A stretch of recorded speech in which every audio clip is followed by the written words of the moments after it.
minds that plot destruction, sorcerer of death's construction, in the fields of bodies burning, as the war machine keeps turning, death and hatred to mankind, poisoning their brainwashed mind. Welcome to the Anarchist World This Week, broadcast across Australia on the National Community Radio Satellite. Listen to the Anarchist World This Week, Australia's sacred cow slaughterhouse. Listen to analysis of local, national, international events. Listen to analysis you'll never hear anywhere else.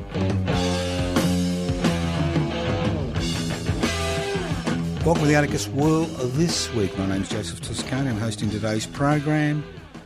This program is streaming live on 3cr.org.au. The program is podcast. You can access the podcast by going to 3cr.org.au, and you can also listen to the Anarchist World This Week on your local community radio station.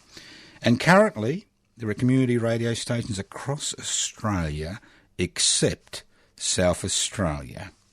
Must be something in the water there. Broadcasting the Anarchist World This Week. Taree, Griffith, Gladsville, Canberra, Fitzroy in Melbourne, Alexandra, Noosa Heads, Adelaide, Geefston in Tasmania, Alice Springs, Alexandria. I'm just laughing. I've just noticed that the person who's put down Alice Springs on the list in front of me has put that Alice Springs is in the ACT. Well, who knows? Maybe it's moved. Griffith, Gladsville, Yeppoon, they're back. All right, this is the Anarchist World This Week, broadcasting across Australia by the Community Radio Network. And if you wonder what anarchism is all about, simple concept, anarchos without rulers. How do you create a society without rulers? You kneecap them, metaphorically. You kneecap the institutions which give rulers the ability, as we see around the world constantly, to determine the lives of billions of people. And that's inequalities in power and wealth. So if you're involved in the struggle to devolve power, that share power, and the struggle to share wealth and hold it in common, well, I've got some bad news for you. You're an anarchist, whether you admit it or not. You could be hiding in the closet. You may have an unconscious bias as far as anarchism is concerned.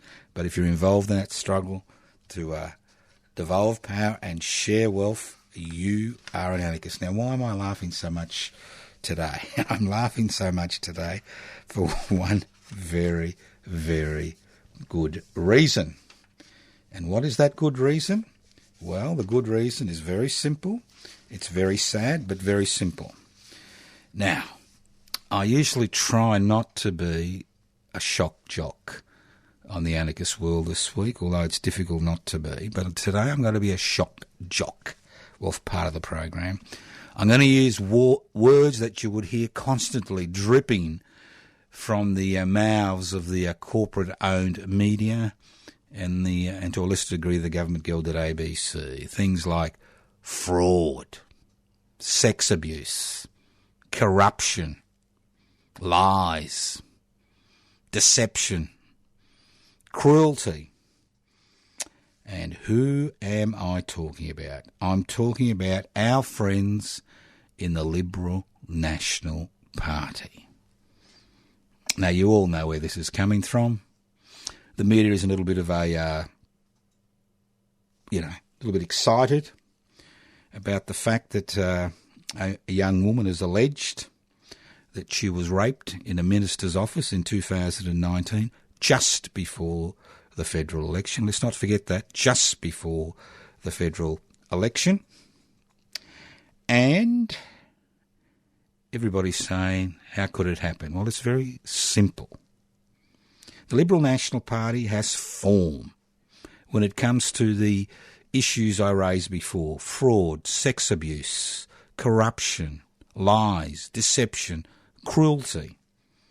And I'm going to go through every one of those allegations I'm making, because I think it's important that people understand what's at the heart of the Liberal National Party agenda in this country, and the tactics they have used and will continue to use to ensure they're elected and re-elected.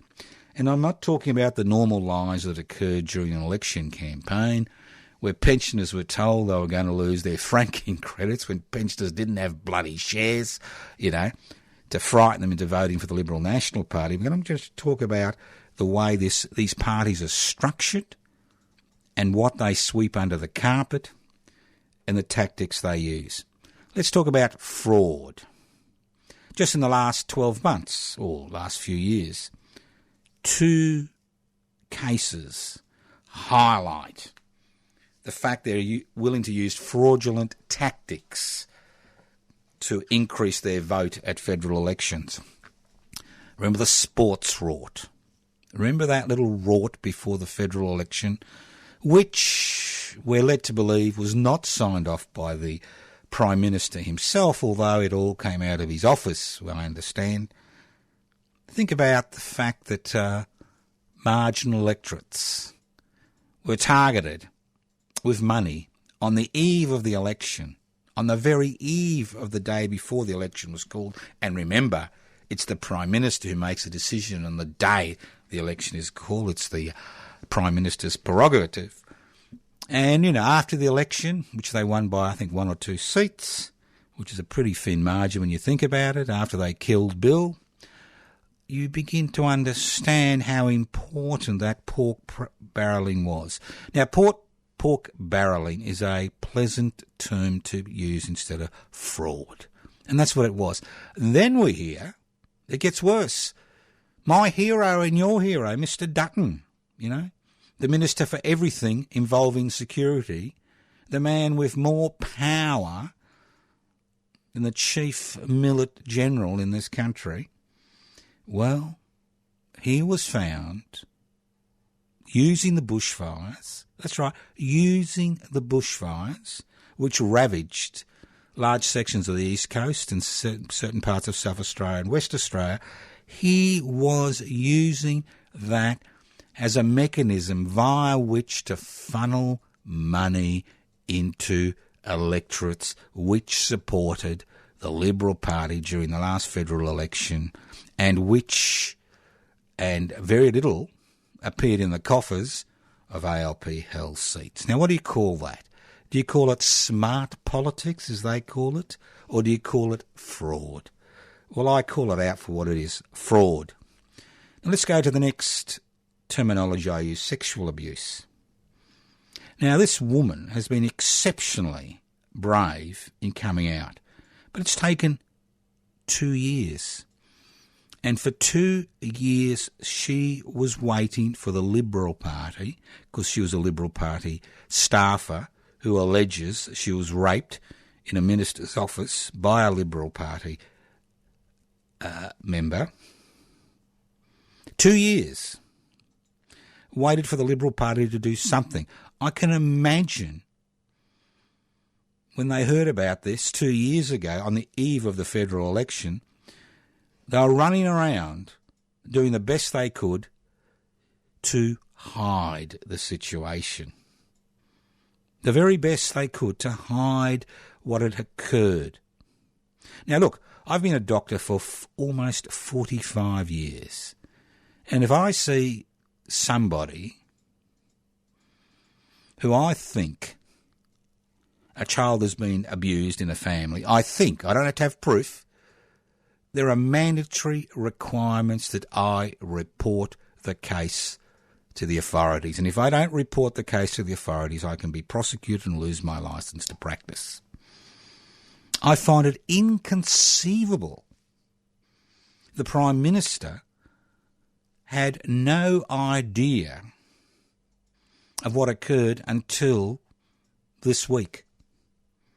It's totally inconceivable to think that he had no knowledge, that no senior members of the Liberal National Party, especially the Liberal Party, had any knowledge. And the key is not the fact that the allegation was made.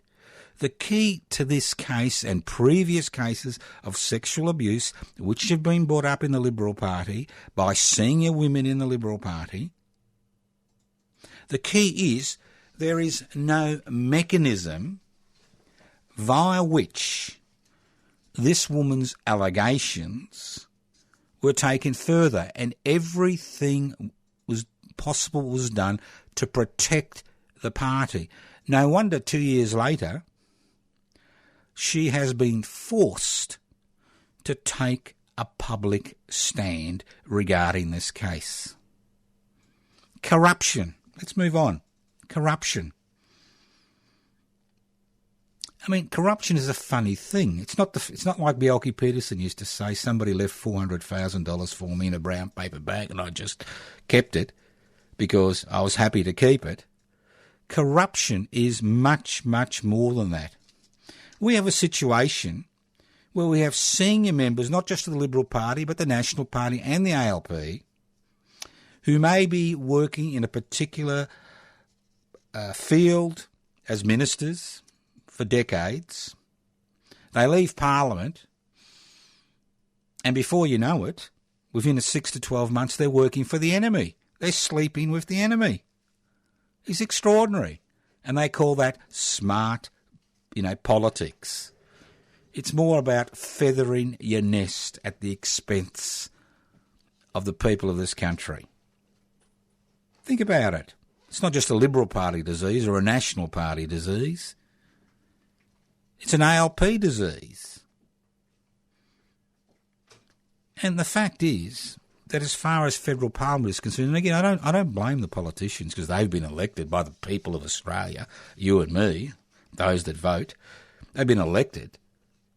And what we're electing year after year after year is career bureaucrats whose job it is to become a politician, who have minimal exposure. And if you look at the senior members, not the rank and file, the backbenchers are warming their seats and, covering the seat with, their effluent.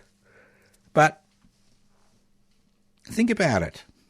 It's just extraordinary how many career bureaucrats there are in federal parliament. That's why in the good old days you'd always ask them what's the cost of a bottle of milk, and obviously none of them would know.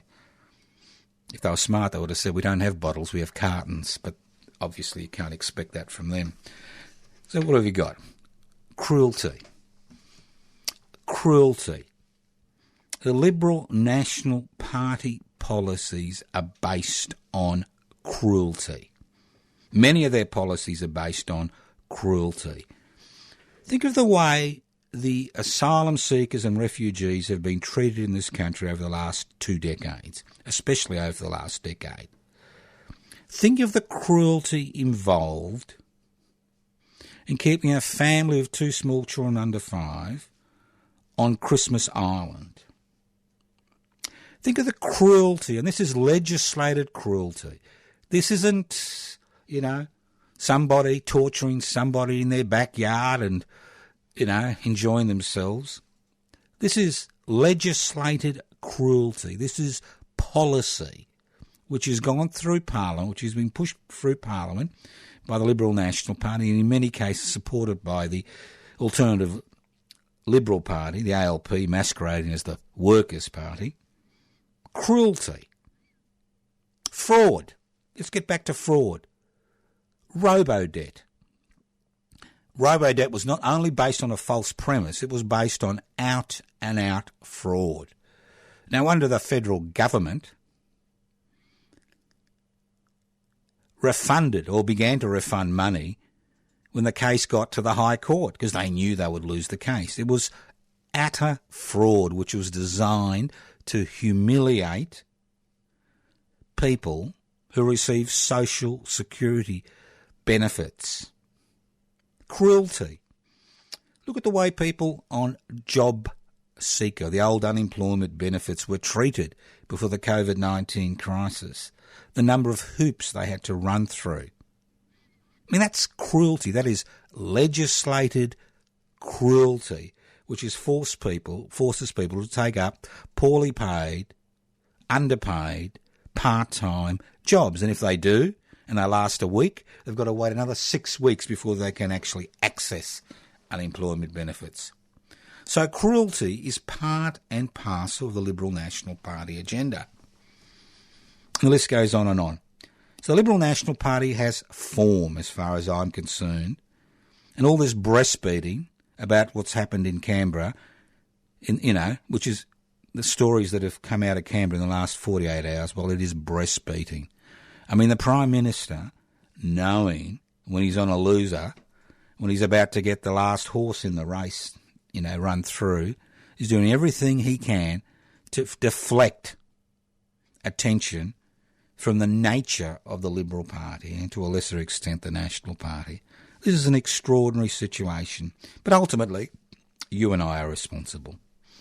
I know you may tell me I've never voted for any of these people, I never will, but I'm afraid our fellow citizens continue to vote and re-vote for these people, and they will continue ad nauseum until there is some type of effective opposition, not just extra-parliamentary but parliamentary, which raises issues which are diametrically opposed to the cruelty and fraud and corruption which is inherent in Liberal National Party policy. Now, I'm not accusing individual members of the party of any of these allegations, but what I am saying is these are institutions which have grown on the very back of these allegations and continue to grow on the back of these allegations. These are institutions like the Roman Catholic Church, which was found to be grossly wanting, but are too big to fail, which continue to breathe, which continue to flourish, which continue to garner support in the community. And that support is based on the idea that we need to keep Australians divided. We need to use gender. We need to use sexual orientation. We need to use culture, language, race as cards which we can play to augment their power. And that's the problem. Not individuals, and it's very simple to point the finger at individuals. It's about institutions, political parties that are not fit for human consumption. Listen to the Anarchist World this week, broadcast across Australia via the Community Radio Network. Well, that's the end of the shock jock report, because what else could I do? Just extraordinary. People just think of one thing. They don't actually look at the fact that this political party has form, and it continues to have form. Let's look at something else. Quarantine. Now, I must be the most stupid human being in Australia, if not on planet Earth, possibly the universe. Now, to me, quarantine means that you set up structures, and I've been talking about this since March last year when COVID-19, the SARS derivative first turned up, that you set up structures to protect the community from the spread of disease. And I'm not talking about lockdowns and border closures. I'm talking about setting up structures. Now, we are very fortunate in Australia. We live on an island. And as Mr. Dutton and Mr. Howard have continuously told us, we determine who comes to this country. And obviously they got very good at border protection, determining who comes here and who doesn't, but not very good at virus protection, because we are an island. And historically, every major port in Australia had a quarantine station before the advent of aeroplanes and flight between cities and continents. We had quarantine stations, and those quarantine stations were normally established at the mouth of the river, the mouth of the port. And when ships came in to go into a major port, whether it was Melbourne or Sydney or Adelaide, and they had people who were sick on board with typhus, diphtheria, typhoid, smallpox. They were offloaded at the quarantine station where they were treated and kept apart from the rest of the community until they died or got better. That was quarantine. That is what quarantine is. So what do we do in Australia? We set up quarantine hotels in the middle of the CBD, Central Business District. And then we staff these quarantine hotels initially with private organisations, which were found to be wanting. And then we staff them with people who go home at night, back into the community and get on with their lives. How ridiculous. We have seen in Victoria especially breakout after breakout after breakout. And it beggars belief that a few days ago we were told in Victoria that the breakout at the Holiday Inn outside Melbourne Airport was due to somebody using a nebuliser to treat their asthma. Do they really think we're totally brain dead?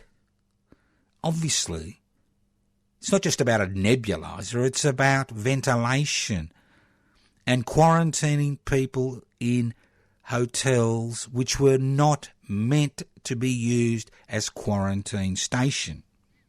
And now, a year later, we have this Victorian state government talking about building a quarantine station on private land, whether it's at Avalon Airport, which is owned by Mr Fox, or whether it's at Melbourne Airport, which is owned by a private corporation, thanks to Mr Howard when he privatised this country's airports. Quarantine stations should be purpose-built. We could have done this 6 months ago, a year ago, not talk about it a year later after 3 disasters. It should have been done a year ago, and we should have seen Commonwealth as well as state governments work together to build these purpose-fit quarantine stations to protect the community. When it comes to staffing, we should have a 6-week roster. And it's very simple. If you don't want the virus to leak into the community, not only do you need a purpose-fit station, you also need to have rules in place regarding people who staff these quarantine places. And a 6-week roster is one way of ensuring there is no leakage through staff of the virus into the general community. That means they work for 2 weeks in that particular quarantine station. Then they quarantine themselves for 2 weeks in premises next to the quarantine station. And then if they're COVID-19 negative, they go home for 2 weeks. And obviously they will be paid for 6 weeks. And obviously they will be paid extra in order to be compensated for the fact that they're not with their family and friends for a 4-week period during the 6-week cycle. Now, another thing about quarantining, now, again, as I keep saying, I must be the most stupid human being on the planet. Let's say you got a bowl of apples or a bowl of peaches or a bowl of potatoes, and you notice a rotten apple and a rotten peach and a rotten potato. What do you do? Well, if you want to save the rest of your apples, you take out the rotten apple. It's the same with quarantine. Quarantine is quarantine. What we're seeing is that once people are tested positive for COVID-19, and about 2% of return travellers will test positive, unless they get really, really sick, they are treated within that quarantine facility. They're not removed and treated in another section of the quarantine facility because the place is not purpose-built. Now, we shouldn't be talking about this 12 months later. This should have been done long ago, and it was never done because, as I kept saying on this program for the last year, the public health sector, especially the preventative health sector, has been driven out of existence. And the less public health resources there are in a state, the worse the outcome. And the worst outcome has been in Victoria because the public health sector has been totally destroyed by successive state governments, courtesy of health departments who have forgotten that prevention is better than cure. Now, I can go on ad nauseum, and I know you're sick of it, but I could go on ad nauseum. We're not just talking about people getting sick. We're talking about hundreds of people, especially in Victoria, dying needlessly. We're talking about businesses being closed down needlessly. And to rub salt into the wound, I found it impossible to believe that the staff at the Holiday Inn were not provided with the personal protective equipment which was recommended by the group which was set up by the state government to investigate the second wave in Victoria. Extraordinary. No wonder the virus leaked out of the Holiday Inn into the community. Fortunately, not as badly as it could. You're listening to the Anarchist World This Week, broadcast across Australia by the Community Radio Network. This program is streaming live on 3cr.org.au. Look, I'm broadcasting from the studios of 3CR in Melbourne, although we're in lockdown because radio has been deemed to be an essential service. Now, as I said, I'm broadcasting from the studios of 3CR in Melbourne. Now, 3CR in Melbourne is a community radio station for other listeners listening across the country, courtesy of the Community Radio Network. It does not rely on government grants to survive. It relies on its listeners to survive. And this week we're having a listener-sponsor drive. And what that means is that we're looking for subscribers to join Community Radio 3CR. And unlike the government-gelded ABC and a corporate radio network, if you're a listener, if you become a subscriber to Community Radio Station 3CR, you do have the opportunity to elect a listener-sponsor representative or subscriber representative to the 3CR board, the Board of Management. Subscriber fees are relatively cheap, $35 if you haven't got an income. I mean, you haven't got a private income outside of a social security benefit. $75 if you're working, and $150 if you feel exceptionally generous. You get a little subscriber card and all the perks that go with it. So, if you want to become a listener, if you want to become a subscriber now, right now, and I have been ordered to get 20 subscribers during the program. Well, I haven't been ordered. I've just been requested. People said it'd be nice. And I think it would be nice too. You can ring on 039 419 8377. That's 039 419 8377 and press 1. Or you can subscribe online if you're one of those people that's sophisticated. You can go to 3cr.org.au/subscribe. So that's www.3cr.org.au// not lash. I got a bit excited there. Subscribe. You're listening to the Anarchist World This Week, broadcast across Australia via the Community Radio Network. This program is streaming live on 3cr.org.au. The program is podcast. If you've got any complaints, give them to me, Joseph Toscano. Any brickbats, I'm happy to bat away. Any bouquets, I'll give away. So, you can leave messages on 0439 395 489. You can go to my Facebook page, Joseph Toscano, or Toscano for the public. YouTube, Public Interest Before Corporate Interests. Instagram, Pipsy, Pibci, _AU, and the list goes on and on, you know. You could even write to us at Post Office Box 20, Parkville 3052. That's Post Office Box 20, Parkville 3052. Let's move on. Are you excited? I was going to vomit over the microphone this morning or this afternoon, whenever I'm broadcasting. It's a bit hard to know where you are, the time, when you're a little locked away in a little room. But I just can't believe what's going on. And it gets worse. You know, everybody's excited. I've noticed you're all excited. You're all jumping up and down. Yay, yay, yay. The Morrison-led Liberal National Party is taking on Google and Facebook. Yay, yay, yay, yay. Excitement. Jumping up and down. And I'm thinking to myself, what? We're idiots. What are we excited about? The only reason the Morrison-led Liberal National Party is taking on Google and Facebook is to help their mate Rupert Murdoch. He still owns 75% of the newspapers and many other media outlets in this country. Now, they need Rupert for the next federal election. The next federal election will be at the end of this year or early next year. They need Rupert. They want Rupert. Now, Rupert is bleeding. He is bleeding, and the legacy media is bleeding because Facebook and Google, in the time-honoured tradition of all large corporation, is taking content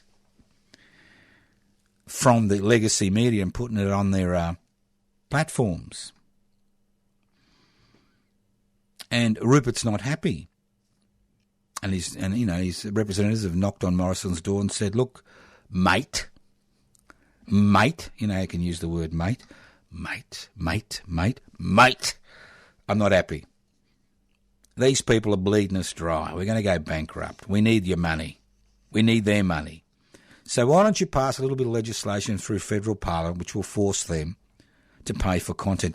And don't forget, if they bring up the question of the Australian Broadcasting Corporation, don't forget, in the original legislation, the Australian Broadcasting was not included. It was only after the Greens and the Alternative Liberal Party, masquerading as the ALP, said they would block the legislation in the Senate with the help of the minor parties, that they put in the Australian Broadcasting Corporation to receive money if they used, you know, if Google and Facebook receive content. Now, I don't care whether Google and Facebook uses material from the legacy media. I really don't care if they use it and don't pay for it. I mean, I don't care. I don't care if Murdoch and his cronies and the rest of the corporate-owned media bleeds money, because they're responsible for a lot of stuff that I care about. I don't care. But what I do care about is the fact that the Morrison-led Liberal National Party is willing to ride Don Quixote-like down the legislative path to get a bit of money for Rupert and his mates, while doing nothing to ensure that Google and Facebook pay taxes in this country. If there are groups that have done really well from COVID-19,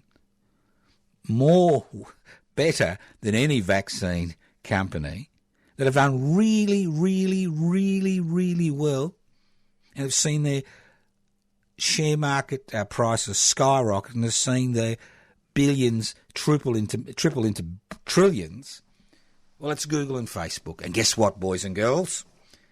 They pay minimal taxation in this country legally. At one stage, they were paying less tax than I personally was paying. I couldn't believe it.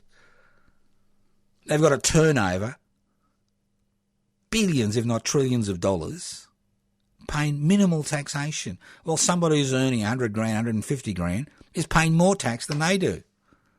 So instead of chasing money for, acting as some type of, cop, some type of bounty hunter for Murdoch, why aren't they acting as bounty hunters for us the Australian people, and ensuring that these massive profits they continue to make during COVID-19 are shared with the Australian people. That's what that's what I'd like to see. This is a furphy. This is crap. This is nothing. We're told this is breaking, world breaking. It's huge, big. Fancy that. Fancy that. Getting money for Rupert is big news, while getting money for the long-suffering Australian public, well, that doesn't really matter, does it? Maybe that's a little bit harder. Might introduce a 1% turnover tax. Eh? Transform the taxation system to ensure every time a dollar goes through their hands, ka-chink, ka-chink, ka-chink, 1 cent goes into our hands. Not much to ask. We could raise hundreds of millions, if not billions of dollars every year. And if they don't want to play ball, tell them to take their bat and ball and go home. We don't want them here. We can always use another platform or create a platform. Ah, well, that's the way it is in 2021. You listen to the Anarchist World This Week, broadcast across Australia via the Community Radio Network. This program is streaming live on 3cr.org.au. The program is podcast. You can access the podcast by going to 3cr.org.au. Vaccine Blues. You excited again? Oh, it's a big week for excitement, isn't it? Big week. The Liberal Party doing something about allegations that one of their staffers was raped in a ministerial office. The fact that the Alternative Liberal Party in Victoria continues to follow outdated principles as far as quarantine is concerned and put the community at economic and physical danger. And the fact that we're acting as bounty hunters, tax collectors for Rupert Murdoch, it's enough to make anybody excited, but it gets better. Vaccine Blues. Look, I'll say it again and I'll say it again. I've got no problems with COVID-19 vaccination, none whatsoever. And as soon as my turn comes, I'm going to get it. All right? If you don't want it, that's your business. I don't care. That's your business. All right? That's your business. You don't want it, fine, but don't you tell me that I shouldn't have it. Okay? But I'm really pissed off. And I'll tell you why I'm pissed off. Because as I've said continuously on this program, the Commonwealth Serum Laboratory, which was set up in 1914 by the Billy Hughes Labor government, was privatised in 1994 by the Paul Keating Labor government. It was privatised for the princely sum of $2.90 a share, and they raised about $290 million for the country, and now shares are hovering around $300 each. But what really depresses me about the COVID-19 vaccinations is the fact they've all been, the ones in the West anyway, they've all been developed by privately owned organisations which will reap the benefit. In Australia, we have the ludicrous situation, and it is totally ludicrous, because I'm going to use those 4 words again, because of the deregulation, privatisation, globalisation, corporatisation agenda which has been followed by successive Liberal, National and ALP governments in this country for the last 40 years. We now have the ridiculous situation where we don't have any fuel refineries left. So we can't even refine enough oil for our own needs. We rely on exports.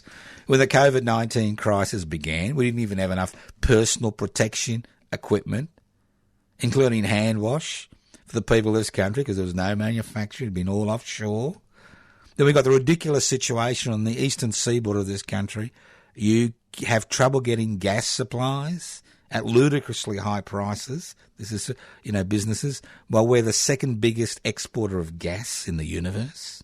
Well, we're no in universe.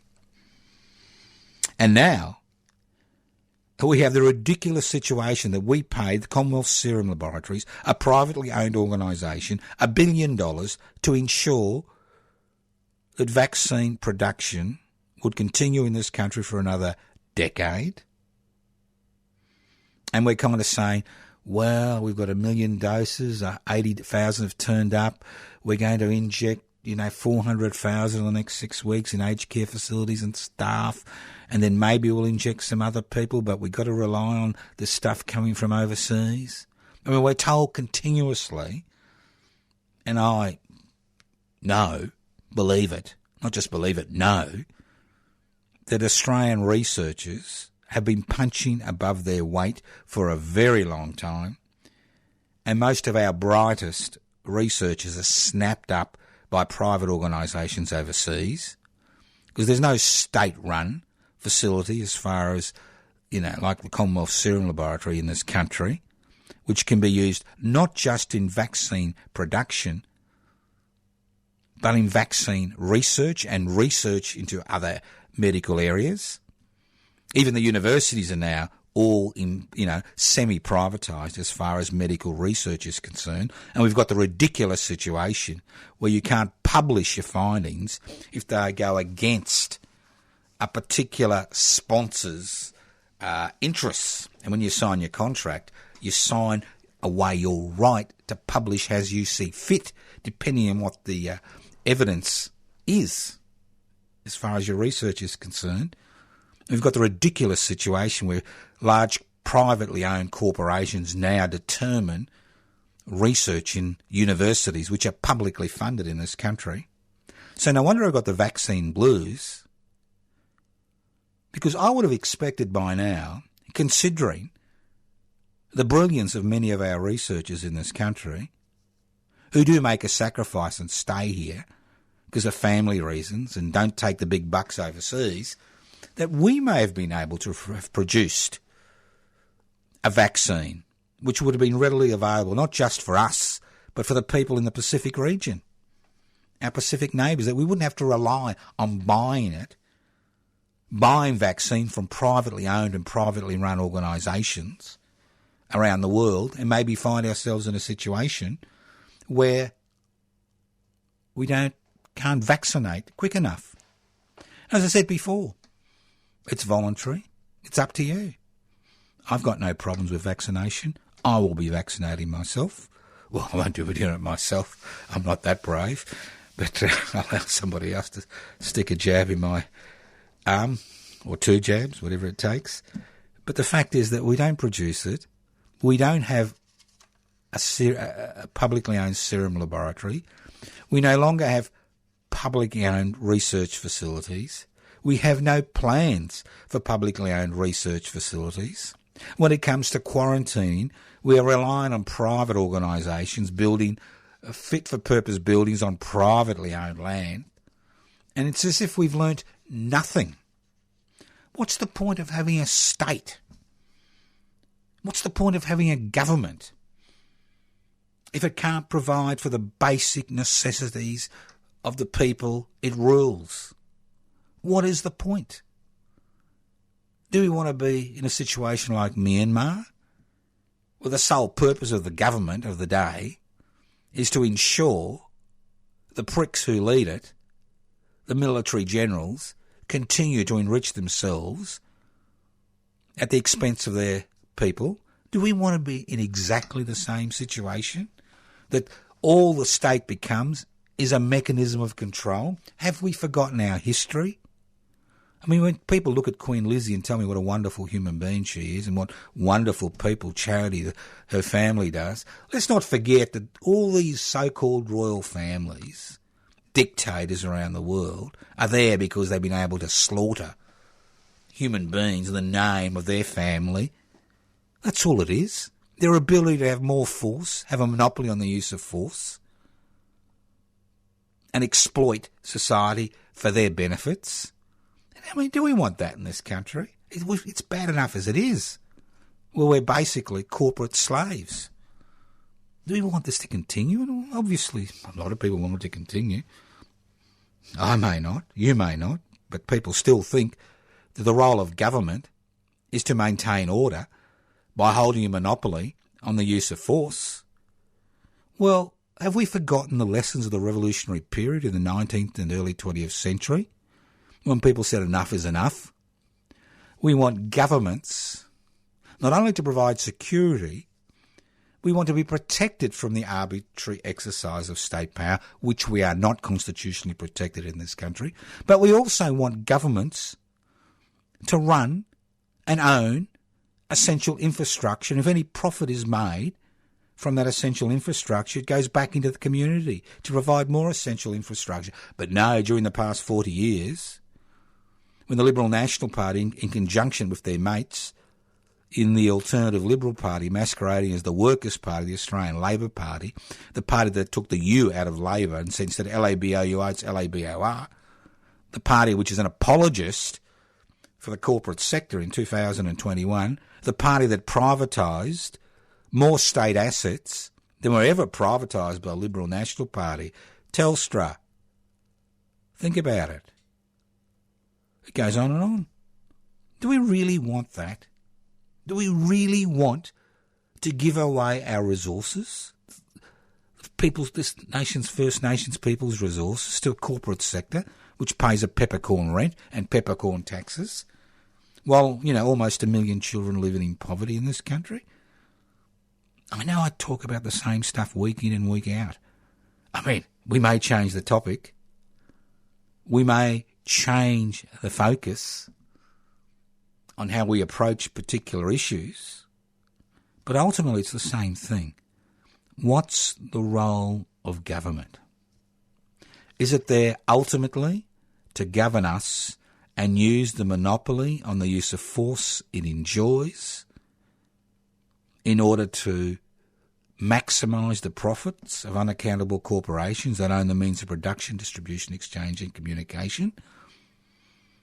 Or maybe all those sacrifices which were made by hundreds of thousands, if not millions of people who died during the revolutionary period in the 19th century and the early 20th century, who died to force governments to take on a different role, to take on the role of providing essential services for its citizens, to take on the role of providing security, not just in terms of physical security, but economic security through the development of a social security system, a public health system, public energy, and it goes on and on. Do we really want to continue down this deregulation, privatisation, globalisation pathway, which is our bread and butter today, which is the very air we breathe, which is the milk you receive when you're born? Only one way. We need to privatise. We need to give the private sector total control.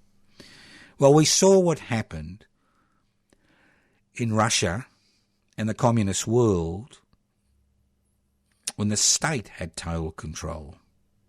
And we are seeing what happens in Australia and the rest of the world when the private sector is in total control. Now, I'm a great believer in a three-tier system where there is real competition, not bodgy competition between corporations, but real competition, a three-tier system, an economic system where there is a private sector, there is a state sector, and there's also a third sector, which we never talk about this country, cooperatives and collectives. You don't get rich by working in a cooperative and collective, but you can have a satisfying life, you can provide goods and services, you can have economic security. But it's all about pushing the private sector in 21st century Australia, and we are now paying the price. Let's look at COVID-19 once again, and let's look at the price we've paid over the last year. And we have paid a minimal price compared to many nations. We've paid the price of privatisation, the fact we need to rely on imports to provide the most basic necessities to protect people during this period. We've paid the price of not having a public research, a strong public research sector, which could have been at the forefront of attempts to develop a vaccine in this country and then produce that vaccine, not just for people in this country, but the rest of the Pacific region. We've paid the price of not having a public health system which is partially privatised, and a public health system which has forgotten the role of prevention. Just in case you forgot, the single most important innovation in human history as far as health outcomes is concerned wasn't the introduction of antibiotics, wasn't the introduction of vaccines, but the introduction of sewerage. In the 1890s, the 1900s, a sewerage system to ensure the diseases which occurred commonly decreased by up to 90 to 95% by the simple act of a prevention campaign based on the removal of human effluent from society. Simple. We have forgotten all these lessons, and we are failed to respond to the situation in an adequate manner because the state has become nothing more than an instrument of control. An instrument which goes to the private sector constantly to provide basic essential services. And I keep saying on this program, every dollar of taxpayers' money which goes to a private corporation to provide a service which should be owned and run by a public facility, 40 cents is lost in administration cost and profits. So only 60 cents of that dollar goes towards doing the job it's supposed to be doing. So, look, I can come on here for another few years until I get 50 years of broadcast. This is I think it's my 44th year of broadcasting, Community Radio 3CR, and 20th years of broadcasting through the Community Radio Network. I can go on maybe to my 50th year of broadcasting, and then I'll pull the chain. You know, we all need to pull the chain sooner or later. But I think the important thing to remember is we do have options. We do have options, and it's not just a matter of complaining. It's a matter of putting up alternatives and having options. I do encourage you to join public interest before corporate interests. Go to info at PIBCI, or just go to pibci.net. You want to join a political party where public assets are central to its philosophical basis? Well, go to it. You can sit there and eyes glaze over and complain, but they're not going to listen to you. If they don't even listen to their staffers when they allege they've been raped in a ministerial office, why would they listen to you, hey? Why would they listen to your concerns? The only thing they care about is votes, and if you take away votes from them, they listen. So join public interest before corporate interests if you can, pibci.net. You can go to my Facebook page, Joseph Toscano, Toscano for the Public, public interest before corporate interest YouTube channel, Instagram, and it goes on and on. Not that I think much of the so-called World Wide Web, supposedly a great instrument of organisation. Well, it's got the short-term memory of a gnat. 1 second, it's the biggest vegetable in the world, and the next section, it's the biggest nose in the world. And the next second, who knows what it'll be. Could be your second of fame. Forget about your 15 minutes of fame. It's your virtual 1 second of fame. Thank you once again for listening to The Anarchist World this week on your local community radio station. Ultimately, remember, you make the decisions. You make the difference. It's your active participation in campaigns to change the philosophical and physical, practical basis of this country which will make the difference. Nothing else will make the difference. Thank you once again for listening to The Anarchist World this week on your local community radio station, courtesy of the Community Radio Network. Thank you to all those listeners in every state of Australia except South Australia, which hopefully will resolve soon. But thank you once again for listening to The Anarchist World this week on your local community radio station. Listen in next week on your local community radio station to The Anarchist World this week.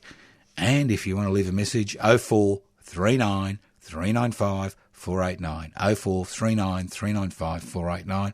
Yes, and you can write to Post Office Box 20, Parkville 305.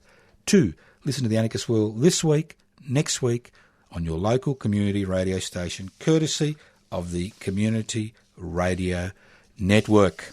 Well, who knows what we'll talk about next week? Depends what happens. So many things are happening. I'm sure there'll be things to talk about. Listen in next week. Evil minds that plot destruction, sorcerer of death's construction. An analysis you'll never hear anywhere else. Anarchist World this week. Australia's Sacred Cow Slaughterhouse. 10 a.m. every Wednesday. Listen to the Anarchist World this week for an up-to-date analysis of local, national and international events. Poisoning their brainwashed minds. Oh, Lord, yeah.